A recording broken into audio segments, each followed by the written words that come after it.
meneruskan ngaji di Madinatul Ilmi di Habib Bidin. Katakan Kiai Haji Ulil Albab tadi atau yang biasa kita sapa Gus Bab, bahwa jihad itu dari kata jahada yujahidu mujahadatan. Kalau masdar mujarrodnya jahida dan baca jahada jadu jahdan wa jihadan, itu maknanya serius menekuni sesuatu. Jadi tidak harus bentuknya perang. Tapi Islam juga jangan anti perang, karena andaikan Islam itu tidak punya konsep perang, itu juga kita bingung saat kita dijajah Belanda.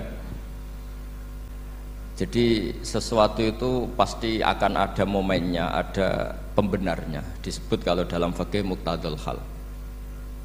Saya masih ingat beberapa cerita lesan. Dulu perang itu harusnya 7 November. Bung Tomo datang ke Mbah Hashim. Tapi kata Mbah Hashim jangan, katanya. Kiai bagian nyeblokno pesawat urung teko.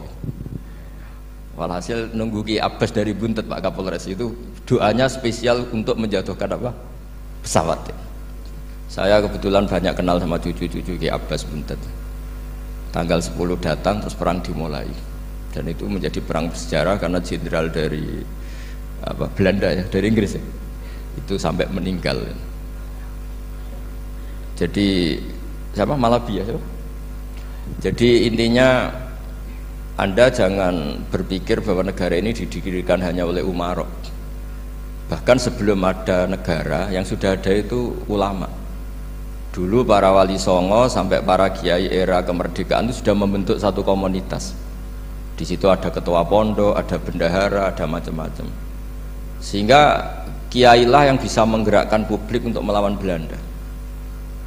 Karena kiai ini juga yang megang otoritas publik. Ketika seorang Basim Asy'ari memfatwakan jihad itu fardhu ain, maka semua orang berpikir harus jihad melawan kehadiran Belanda atau penjajah mana saja. Tapi itu satu sisi ya. Di sisi yang lain, bahasa Arab itu ada sisi uniknya. Kalau menamai penjajah itu musta'marin atau al-isti'mar. Isti'mar itu meramaikan dunia. Karena memang bangsa kita dulu itu ya aneh. Tapi nak sampean ngrasani teman-teman ya kualat itu babai jenengan. Kita ini dulu memang ya agak aneh. Belanda itu sudah penjajah, tapi sama buyut-buyut kita dipanggil Doro. Bisa kamu bayangkan kiai saat itu untuk mengingatkan masyarakat pentingnya melawan Belanda.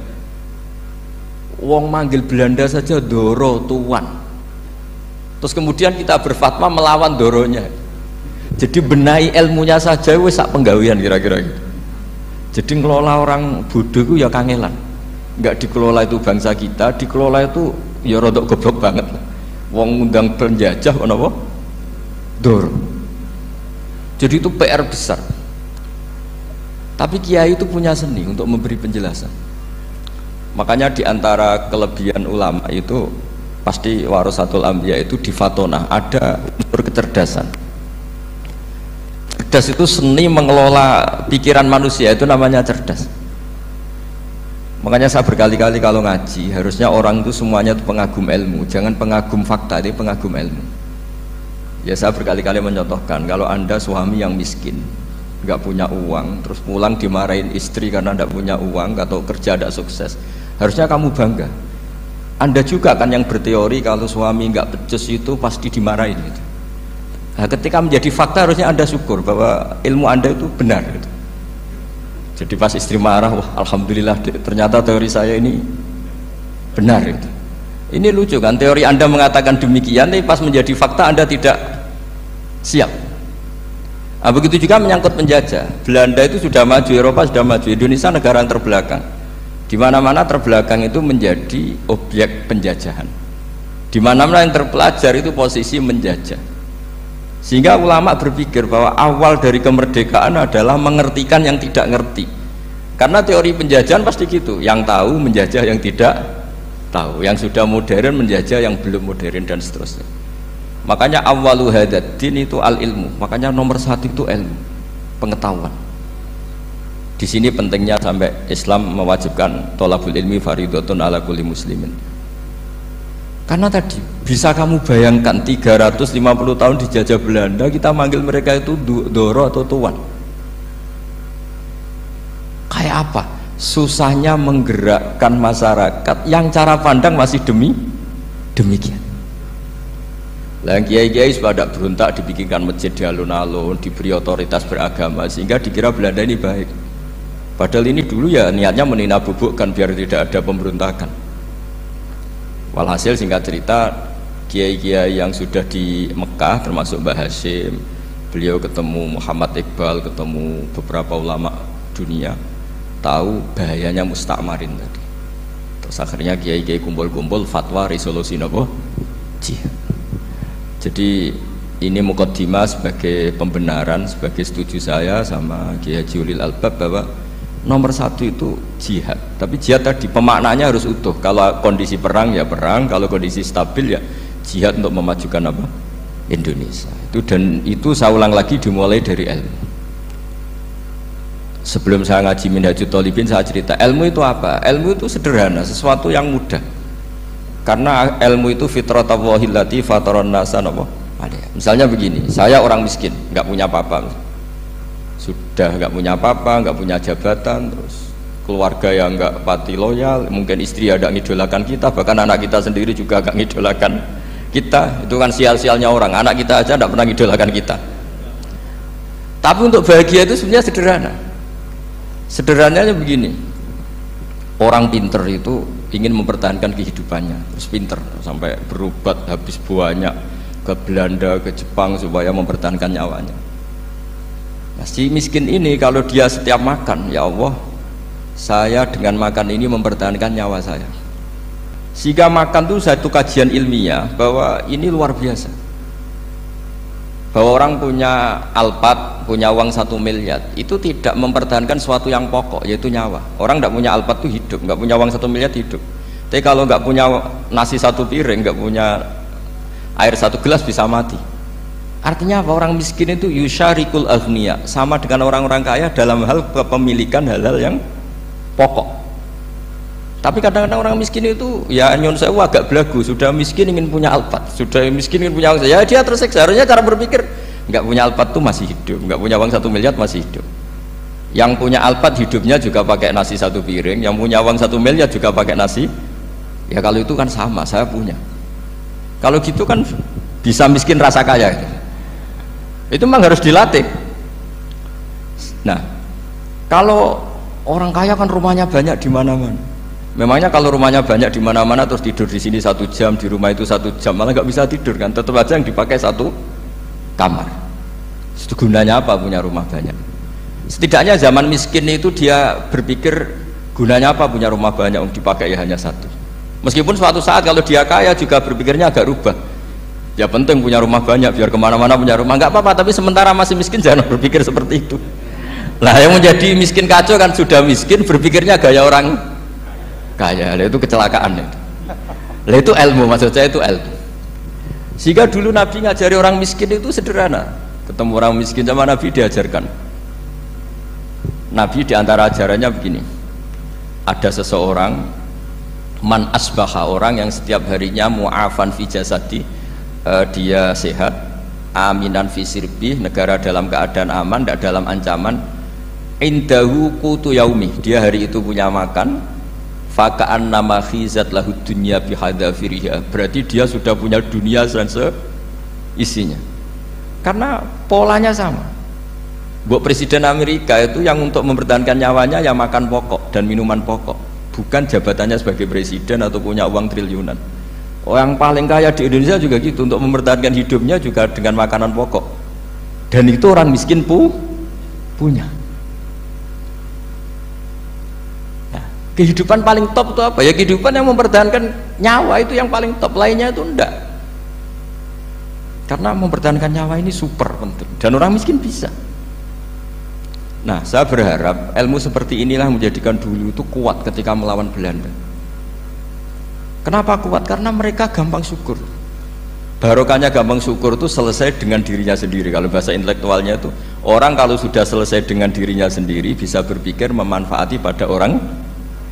Dulu orang-orang miskin ketika era sahabat, termasuk era para ulama yang mendidik para umatnya, itu selesai dengan dirinya sendiri. Nah sekarang banyak orang miskin juga termasuk orang kaya, bahkan belum selesai dengan dirinya.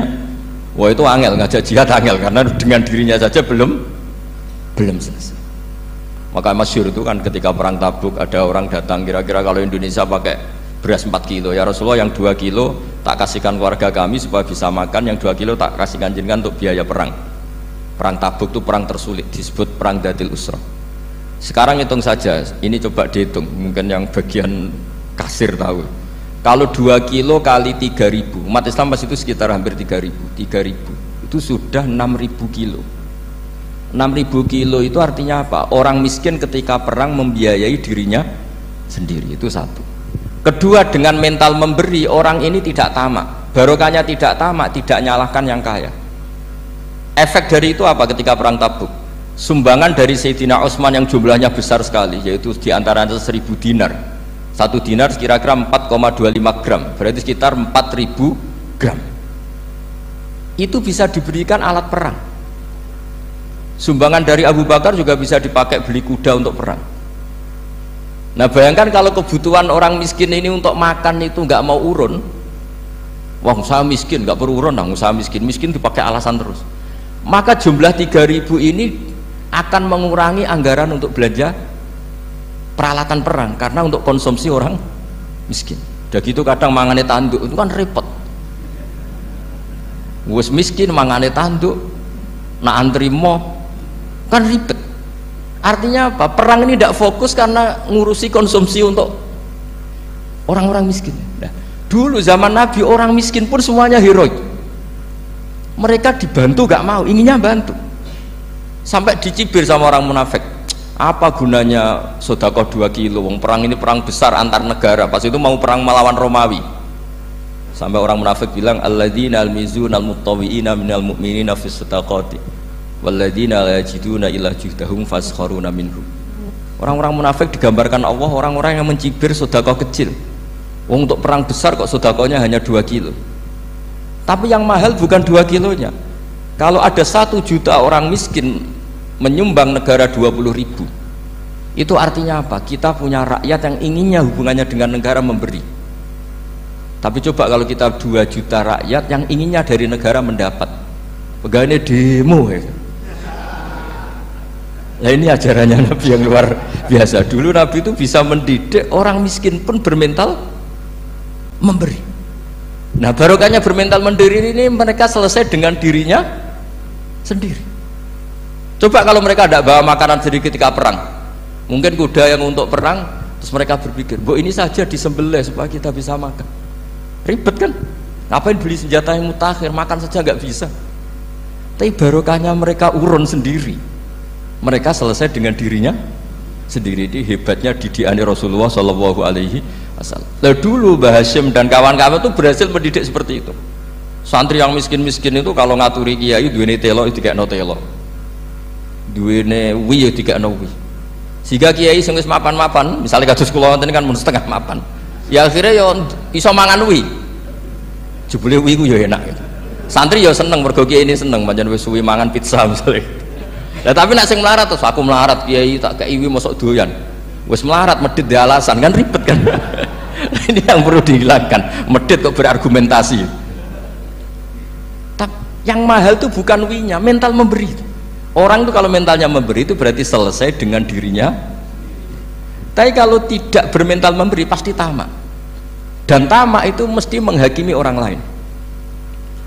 Maka dalam kitab Hikam diterangkan penyakit terberat itu tamak. Kenapa? Karena orang pikir itu tidak ada kata-kata kitab Hikam, bukan kata saya. Yang ada itu tamak.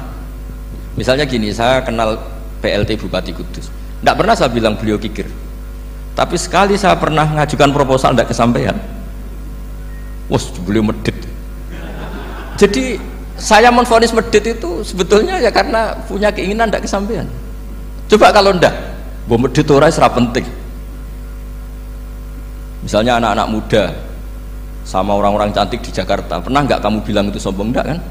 Setelah kamu bilang, "Mbak aku ingin kenalan Mbak sampeyan," terus dia agak mau, baru kamu bilang sombong karena keinginan kamu enggak. Nah bayangkan kalau orang bermental tomak kayak apa bangsa ini. Nah, sahabat itu dididik oleh Nabi, tomak itu selesai karena keinginan mereka memberi. Sehingga Indonesia bisa merdeka begini itu barokahnya didikan ulama, semuanya ingin memberi.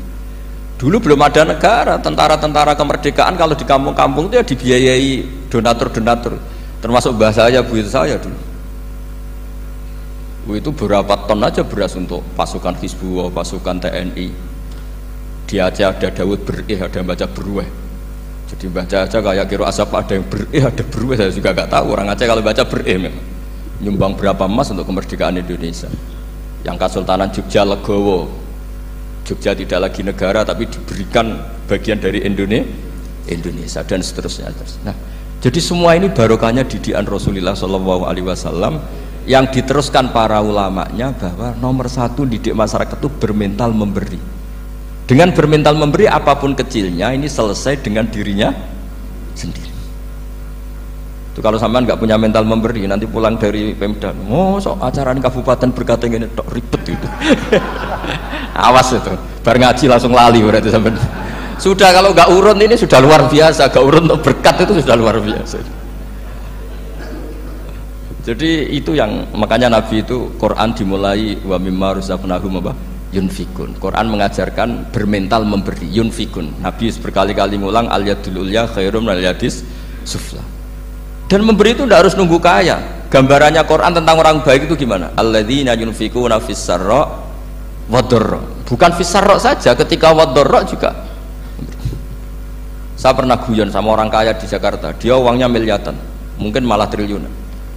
Guyon sama saya, Gus, saya ini sudah sekian bangun masjid di mana-mana. Saya ini berarti hebat. Enggak, kata saya.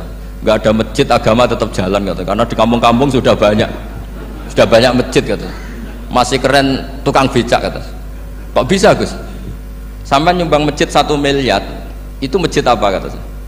Ya masjid-masjid besar. Nah itu paling dipakai kubah atau menara atau apalah yang tidak mendesak. Tapi kalau orang miskin ngutangi orang miskin itu, kalau nggak utang hari itu nggak makan. Kan nggak mungkin tukang becak ke utang ada bank atau orang kaya raya, kan kenal saja enggak. Mesti orang miskin utangnya sama orang miskin. Saya kalau orang kaya utang Habib Bidin mesti mau beli Innova karena level orang elit, jadi utangnya itu beli Innova, aksesoris Innova seri terbaru. Tapi kalau orang miskin sama orang miskin utangnya itu beras untuk nyawa ya. Artinya apa? Kalau saya diutangi Habib Bidin untuk beli Innova itu ganjarannya itu sekunder. Tapi kalau sesama orang miskin itu ganjarannya primer. Keren mana? Hutang-hutangannya orang miskin sama orang kaya. Satu menyelamatkan nyawa, satu menyelamatkan citra. Dia baru sadar, ternyata orang miskin lebih hebat ketimbang saya, lebih hebat, tapi tidak usah ditiru, kata saya. Cuma dia menjadi tidak sombong sekian miliar yang disumbangkan ke masjid, karena dia menjadi tahu ternyata itu tidak bangga. Nah, kecuali masjid-masjid yang kamu nyumbang memang masjid perintis di daerah-daerah yang belum ada masjid. Kalau masjid-masjid besar itu kan kadang kebutuhannya sudah selera, bukan pokok. Nah, saya ini cerita ya, jadi supaya orang tahu lah. Zaman Nabi itu orang sudah selesai semua dengan dirinya sendiri. Jadi maksud saya Islam nggak apa-apa tanpa masjid, itu masjid yang sudah sifatnya selera. Indonesia kan masjid sudah sifatnya selera semua. Yang dikatakan masjid pokok kan yang dipakai sholat bisa, dipakai alat sesuci bisa. Tapi kalau sudah selera ya pondasinya harus begini, lampunya harus dari kristal, terus kubahnya itu sudah selera. Nah rata-rata sumbangan yang miliatan itu kan sudah ke selera. Sementara orang miskin utang-utangan sama orang miskin untuk menyelamatkan apa coba?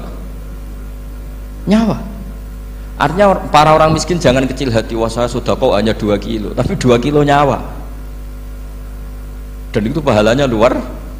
Nah ini ilmu saja. Nah kiai itu berhasil seperti itu, sehingga orang-orang miskin dulu tuh ngrumat tentara itu ya nganggo wi, nganggo telo, bahkan ada yang pakai apa itu Pak Hartopo itu pisang itu, arasnya pisang itu, gronggolnya pisang sudah dipakai saja Pak tentara. Tentara di mana-mana bisa makan. Coba kalau yang ngamal yang kaya tok itu tidak cukup. Tapi barokahnya yang miskin juga ikut ngamal itu cukup, karena yang miskin itu mayoritas.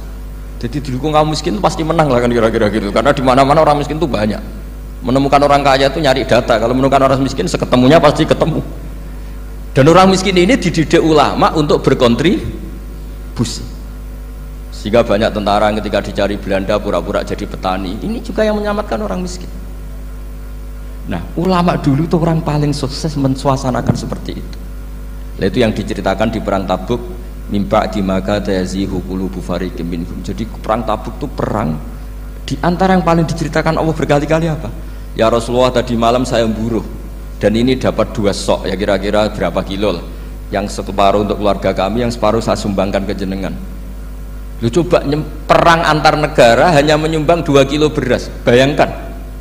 Tapi nilainya bukan 2 kilo. Kalau 2 juta rakyat Indonesia nyumbang 2 beras, artinya hubungannya dengan negara hubungan ingin memberi. Dan barokahnya hubungan ingin memberi, ora pati kecangkeman tomak, ora pati kakean menuntut. Ini yang mahal itu yang nggak ternilai itu. Dan itu menjadi kekuatan yang luar biasa sehingga umat Islam bisa mengalahkan pasukan Romawi. Nah, Indonesia dulu kira-kira seperti itu prakemerdekaan. Ya itu saja sebagai mukaddimah Hari Santri. Terusnya ngawas Minhajut Thalibin. Ini sudah sampai bab salam. Kemarin bab sujud, sekarang bab salam. Bismillahirrahmanirrahim. Watsani asyara assalam. Ya kita tahu secara i'rab kalau sani pakai i'rab isim mangkus, tapi untuk asyara tetap mabni nasab. Mabni fathah maksudnya. Jadi semua ulama ngendikan adat mulai ahada asyara sampai tis'ata asyara tetap berstatus mabni apa? Fathah. Sehingga di Quran inni ra'aitu ahada asyara kaukaba. Terus di surat Mudassir alaiha tis'ata asyar. Padahal itu jadi mubtada muakhir. Berarti alaiha itu tetap yang ngatasin neraka tis'ata asyara utawi 19. Tetap bacanya bukan tis'atu asyarin tapi tis'ata asyara. Jadi kita tahu secara hukum nahwu adat mulai ahada asyara sampai tis'ata asyara itu mabni apa? Fathah. Cuma khusus sani asyar yang saninya ini berstatus mangkus karena ada yaknya itu. Watsani asyar assalam wa aqalluhu assalamu alaikum wal asoh jawazu salamun alaikum. Qultu al asoh al mansus la yudzi'uhu. Jadi ulama itu ya lucu. Yang satu bilang al-asoh boleh salamun alaikum tanpa al, tapi kata Imam Nawawi al-asoh harus assalamu alaikum. Sama-sama diklaim sebagai kaul paling apa? Asoh. Karena seperti kita tahu dalam bab fikih perkhilafan ulama itu rahmat. Ya saya ulang lagi, perkhilafan ulama itu rahmat. Contohnya ya ini, saya ulang lagi ya, nomor 11 itu. Wasani asyar iku assalamu. Ya terus di sini disebut wa aqalluhu iku assalamu alaikum pakai al, assalamu alaikum. Wal asohu te kaul sing asoh iku jawazu salamun alaikum, olahe nglafatno mu salamun alaikum. Terus kultu dawe Imam Nawawi al asoh al mansus la yujzi'uhu wallahu a'lam. Jadi menurut Imam Rafi'i boleh salamun alaikum tidak pakai apa? Al. Itu juga diklaim sebagai al-asoh. Tapi menurut Imam Nawawi yang al-asoh harus assalamu alaikum, tidak boleh salamun alaikum. Terus wallahu a'lam wa annahu la tajibun niyatul khuruji. Jadi ketika Anda salam tidak harus niat keluar dari apa? Sholat. Dengan kamu salam berarti otomatis keluar dari apa? Sholat. Nah ini menjadi problem menurut pemikiran banyak ulama, karena ketika masuk sholat harus niat masuk sholat. Karena ketika kita takbir kan bisa takbir demo, ya kan macam-macam kan. Makanya untuk membedakan itu kan niat. Memang ini kata ulama bukan kata saya. Sekedar melafadzkan takbir ini kan demo ya takbir. Kamu kagum sesuatu juga takbir. Orang Indonesia itu kadang orang nggak sholat pun bilang subhanallah, memang sudah jadi bahasa nasional. Kalau kaget tuh bilang subhanallah. Saya punya kenalan Cina itu kalau punya uang ya mohon alhamdulillah. Tak tanya kok bilang alhamdulillah. Orang-orang Islam tuh kalau seneng bilang alhamdulillah. Yang ribet itu kubu sebelah. Kalau orang NU mau layasol itu malah tanya, Gus itu doa orang makan. Kok bisa? Biasanya orang NU kalau makanan sudah keluar mau layasol, ribet kan? Aduh repot itu. Jadi kadang-kadang wiridan itu sudah jadi bahasa nasional. Jadi Cina orang nggak sholat tuh kalau punya uang ya bilang alhamdulillah. Kadang orang yang nggak sholat tuh tanya, datang ke saya insya Allah. Ya ribet, makanya ulama itu berdebat. Lafat-lafat seperti ini itu apakah wiridan apa adat? Nah, untuk membedakan adat dan yang lain maka dibutuhkan niat. Makanya Allahu Akbar harus niat untuk masuk sholat. Nah, normalnya salam juga harus niat keluar sholat, biar karena masuknya niat ya keluarnya harus niat. Itu menurut sebagian ulama. Tapi sebagian yang lain enggak lah, kalau selesai tidak perlu niat. Tapi tadi sebetulnya ada problem, jangan-jangan salam ini salam adat. Kebetulan ada temannya masuk terus bilang assalamualaikum, nanti temannya jawab waalaikumsalam. Itu ada kisah nyata. Ini memang naif betul ini. Ada orang alim sholat. Nah, ketika ada yang mau lewat itu kan dihadangi begini ya. Jadi dihadang gini ya, itu bebidin. Yang lewat tuh karena saking nggak pernah yang ngaji malah tidak salaman. Kagetnya bukan main itu. Ada orang sholat, ada orang mau lewat, kan kesunatannya dihadang begini. Sisi ini santai saja malah ngajak salaman. Wes ribet, ngadepi orang nggak tahu itu ribet. Ya tambah bingung kan, diliwati saja bingung, apalagi sekarang diajak salaman. Kan memang nggak sambung, kulturnya itu nggak sambung. Nah itu kalau memang assalamualaikum terus pikir kamu waalaikumsalam. Ya ribet, memang ngadepi orang tidak tahu itu ya ribet. Makanya ya agama ini, ngelola agama ini memang. Nah barokahnya ngaji fikih itu beginilah, saya sering cerita. Misalnya kita hafal fikih, takbir itu wajib, rukun. Tapi bentuk ngangkat tangan itu sunnah. Itu barokahnya Masya Allah. Andai kan kita menentukan kaifiyahnya, mungkin kita sok suci.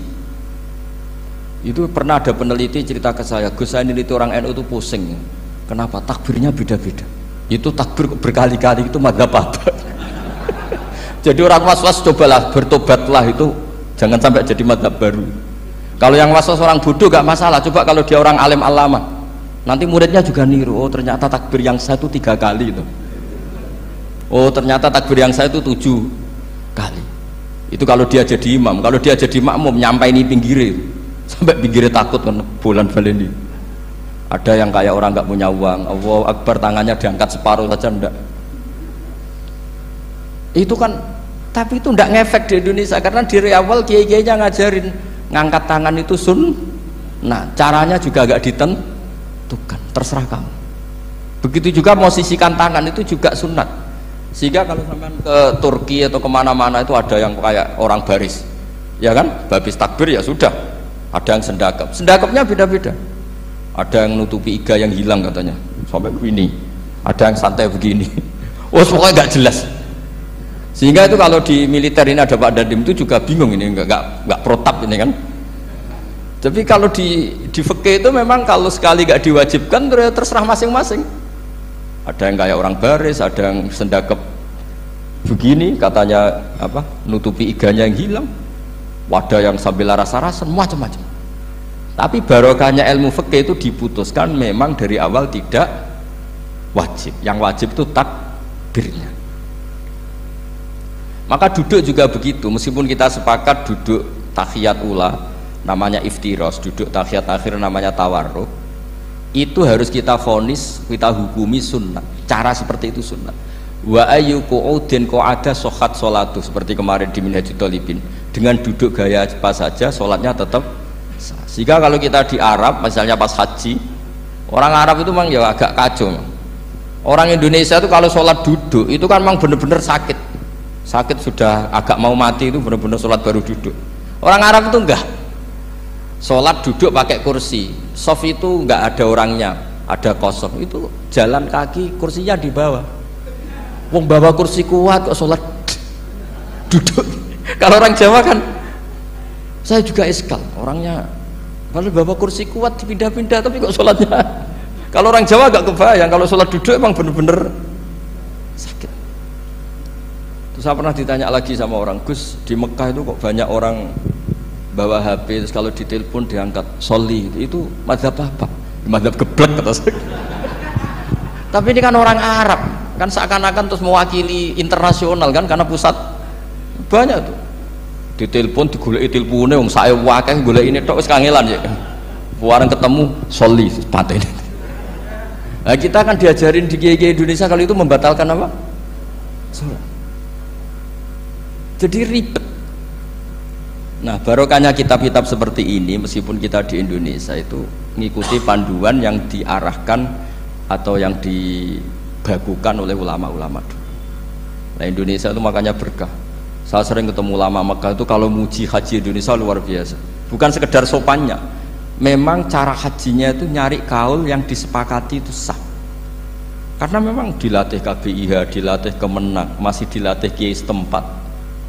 Meskipun niatnya ya kadang tidak baik. Saya pernah tak tanya, kenapa kamu latihan haji sebegitu? Kalau sholat kok enggak? Sholat gak sah, gak apa-apa, Gus, gak bayar, ini kaji. Oh, ternyata dia itu sholat bedino ratau kursus baik kulon. Bareng apa kaji oleh takok tenanan, tak takok. Oh, sholat kira tahu takok, nak kaji kok takok. Nak sholat rasa gak iman, Gus, gak bayar, ini haji. Cuma sebenarnya kurang ajar kata saya. Jadi ternyata sekarang terkuak. Kenapa orang-orang awam tuh kalau kaji kok semangat belajar? Semangatnya sama dengan sholat apa di bawah haji jauh sholat itu? Berpuluh-puluh tahun sholat tuh dengan gaya yang nggak ada perkembangan. Tapi haji pisan langsung keren. Ternyata karena bayar ya. Apa perlu ditiru? Sholat harus bayar supaya ini supaya. Ya itu alasannya itu. Nak haji rasa berat Gus, apa? Bayar Gus. Nak sholat rasa enggak bayar wae maksudnya. Padahal kalau kita ngikuti as-sholat imaduddin, sholat dengan haji itu afdal mana? Afdal sholat, harusnya lebih serius belajar sholat ketimbang belajar haji. Tapi setahu saya nggak ada kan KBIS itu, kelompok bimbingan ibadah sholat.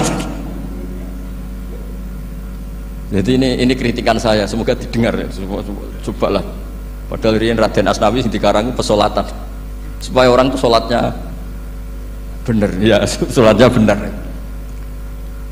Ya jadi ngaji fikih seperti ini setidaknya Anda menjadi tidak mudah mengadili orang lain, bahwa sholat itu yang takbir tok yang wajib. Misalnya baca ya Fatihah tok, sehingga kalau ada imam lupa baca surat ya gak apa-apa, memang dari tidak wajib. Jadi pemilahan wajib dan tidak ini penting supaya tidak menghakimi pada yang lain.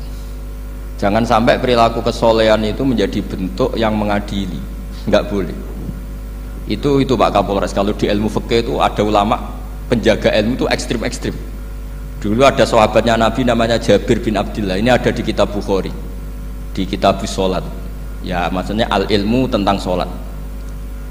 Itu semua yang di masjid itu sudah pakai jubah, pakai gamis. Kalau orang Indonesia mungkin ya pakai hem, pakai baju batik, pakai.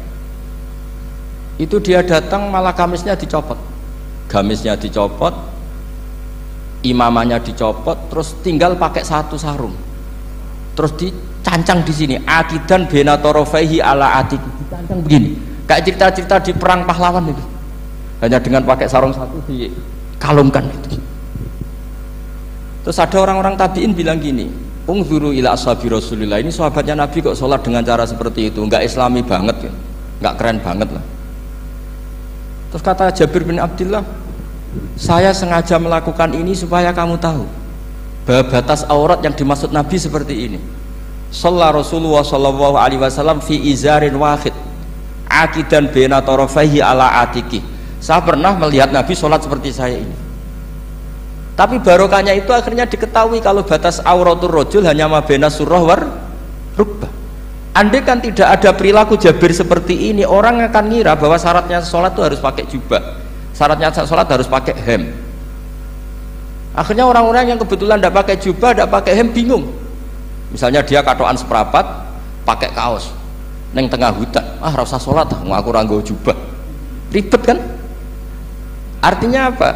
Ilmu ini harus dijaga konstitusinya. Barokahnya perilaku Jabir ini, orang tahu batas aurat.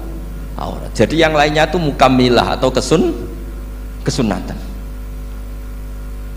Nabi juga seperti itu. Semua sahabat itu tawaf itu musyatan, berjalan.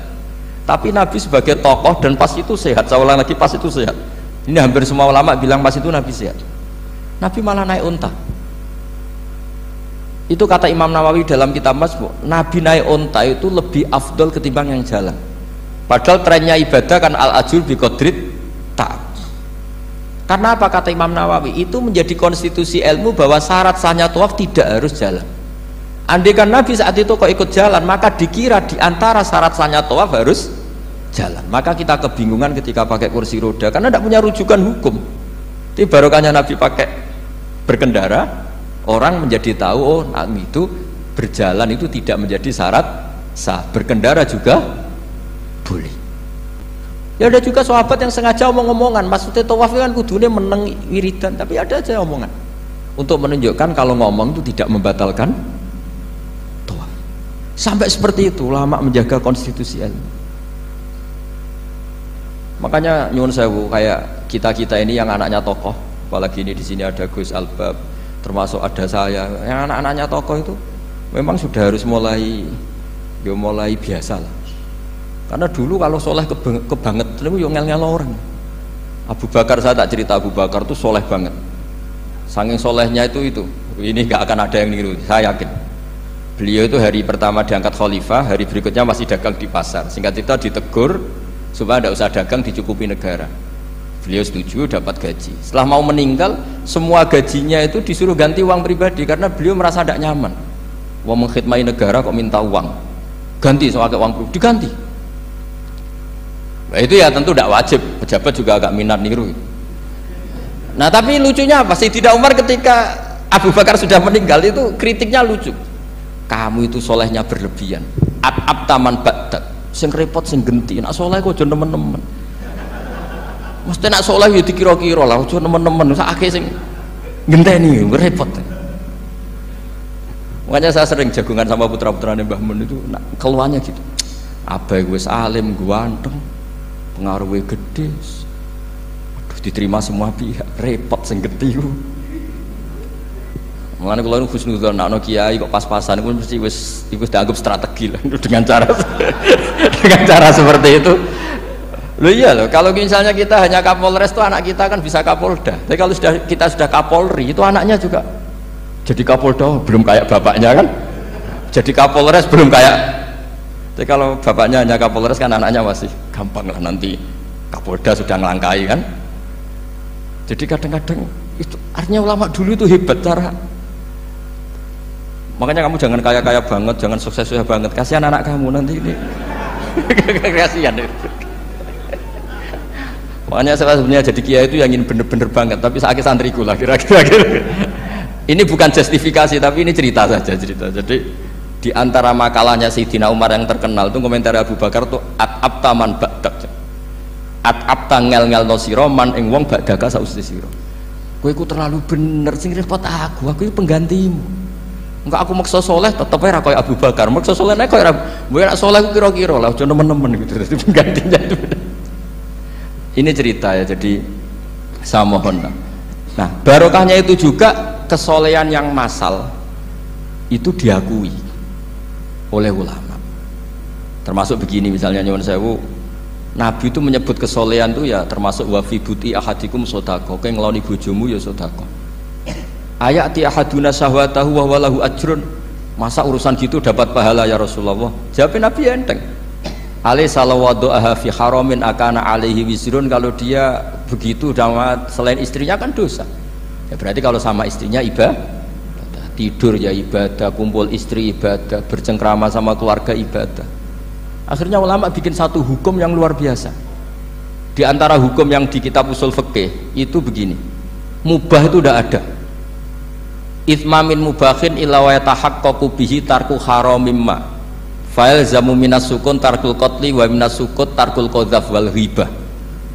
Sehingga kita ulama misalnya melihat orang kampung sekatokan seperapat neng omah ngomel mbek bojone, mbok ngomel mbek anake, ini luar biasa karena tidak di diskotik, tidak di tempat-tempat yang seperti itu. Ana wong neng omah nglamun rokokan, delok tikus liwat lumayan ra delok gambar porno.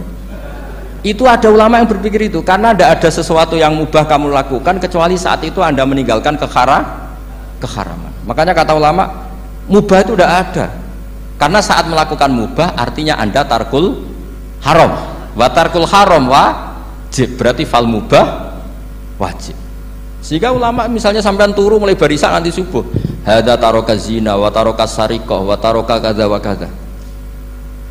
Semoga malaikat pakai usul fikih itu.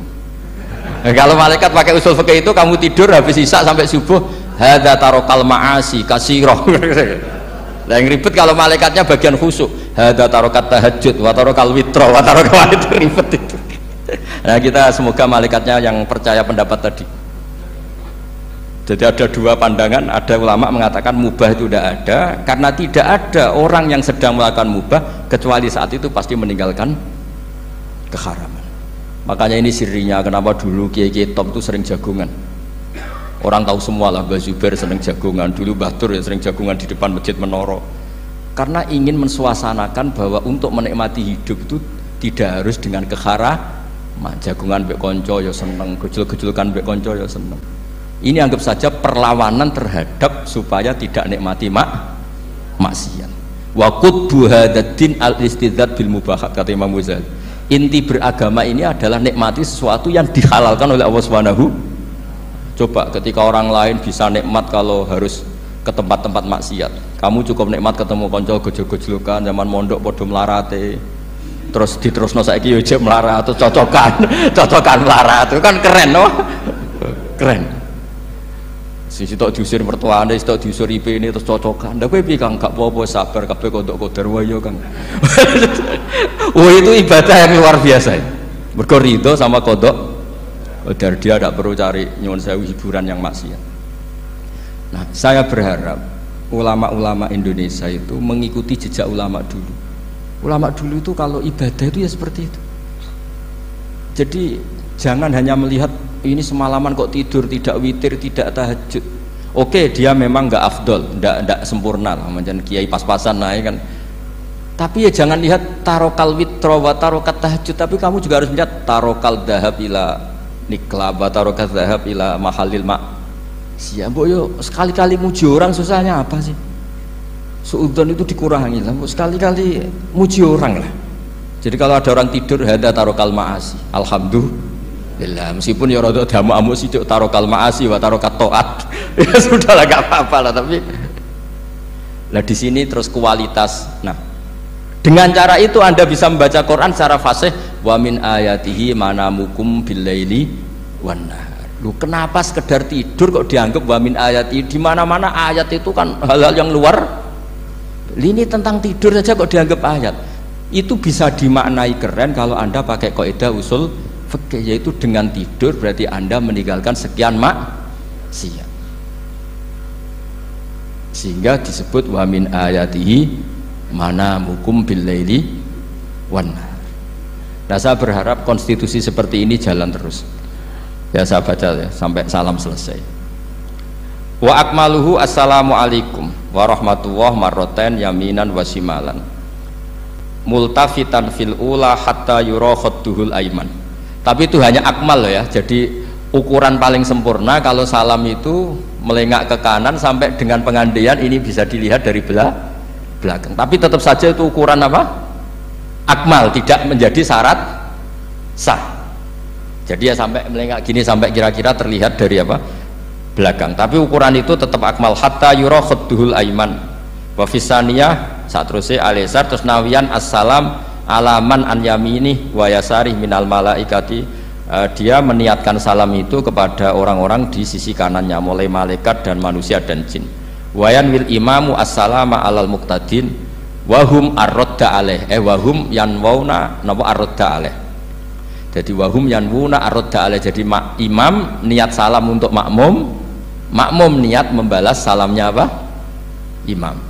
Tapi itu saya ulang lagi hanya akmal. Terus asal isya asar tartibul arkan kama dzakarna. Jadi pentingnya, jadi jangan kira terus ngaji kalau wasunanuhu wa akmaluhu tidak penting, itu penting sekali. Barokahnya status akmal dan sunnah ini kita tidak mudah menvonis orang lain karena kita tahu ibadah itu hanya berstatus sunnah. Coba kalau nggak ada ketentuan itu, kita akan mudah menyalahkan orang. Salam kok orang melengak blas itu sholatnya sah atau orang? Padahal dari awal melengak itu statusnya hanya sunnah. Kemudian untuk penutup supaya ini clear ya, saya pernah baca di Syarah Bukhari, yaitu Fathul Bari. Nabi itu kalau setelah salam itu mukbilan biwajihi alal hadirin. Jadi Nabi langsung menghadap ke timur, andikan Indonesia menghadap langsung ke timur. Tapi uniknya para syurahul Bukhari itu menganggap itu tidak satu sunnah yang tidak jadi satu sunnah yang permanen. Tapi kata para syurahul hadis, siapapun boleh melakukan gerakan yang bisa memaklumatkan kalau sholat itu selesai. Saya ulang lagi ya, jadi Nabi menghadap ke timur kalau di konteks Indonesia itu sebagai bentuk maklumat, ini loh sholat saya sudah. Karena takutnya apa? Orang yang dari jarak 2 kilo 3 kilo ingin makmum sama Nabi, andai kan Nabi tidak menghadap ke timur, tetap posisi seperti sholat menghadap ke kiblat, maka orang dari luar mengira Nabi fi sholatin, ya Nabi masih dalam. Bahayanya apa? Kalau orang ini langsung takbir usolli fardhu zuhri misalnya makmuman, ternyata Nabi sudah sholat, berarti sholatnya nggak sah. Kenapa? Irtibatus sholat atau robtus sholat biman huwa laisa fi sholatin, dia menggantungkan sholat dengan orang yang sudah tidak, dan itu bahaya sekali. Masa kamu sholat makmum sama orang yang sudah tidak. Nah semenjak itu terus ada aturannya ulama, siapapun yang jadi imam harus memaklumatkan diri dengan cara apa saja supaya menunjukkan kalau sholat itu selesai. Makanya adat kiai-kiai kita tetap menghadap kiblat tapi namanya astagfirullahaladzim, itu sebetulnya memaklumatkan. Lo nak niat banter nyentak pangeran masuk istighfar bianre gak sopan belas astagfirullahaladzim, itu sebetulnya itu memang maklumatkan iki lho jong salatku wis bar. Nak kowe ape makmum masbuk sing ijek salat atau cuma makmum aku gitu. Terus ada yang separuh-separuh ya, tidak madhep wetan, madhep ngulon, madhep ngalor. Itu ya sedengan gitu, maksudnya sedengan. Karena memang kata Syurahul Bukhari butuh itu apa? Imam punya gerakan yang menunjukkan kalau sholatnya itu selesai supaya nggak dikira fi sholatin kemudian ada yang ya clear ini ya. Jadi tidak perlu diperdebatkan kenapa sih ada yang menghadap timur, ada yang menghadap ke utara, ada yang tetap menghadap ke kib. Itu nggak perlu diperdebatkan, itu semuanya ada ilmunya, yaitu filosofinya apa? Ada gerakan yang menunjukkan kalau dia sholatnya selesai supaya tidak ada yang ikut. Sekali ada yang ikut berarti nanti apa? Robtus sholati biman laisa fi sholatin, yaitu menggantungkan sholat dia dengan orang yang hakikatnya sudah ada sholat.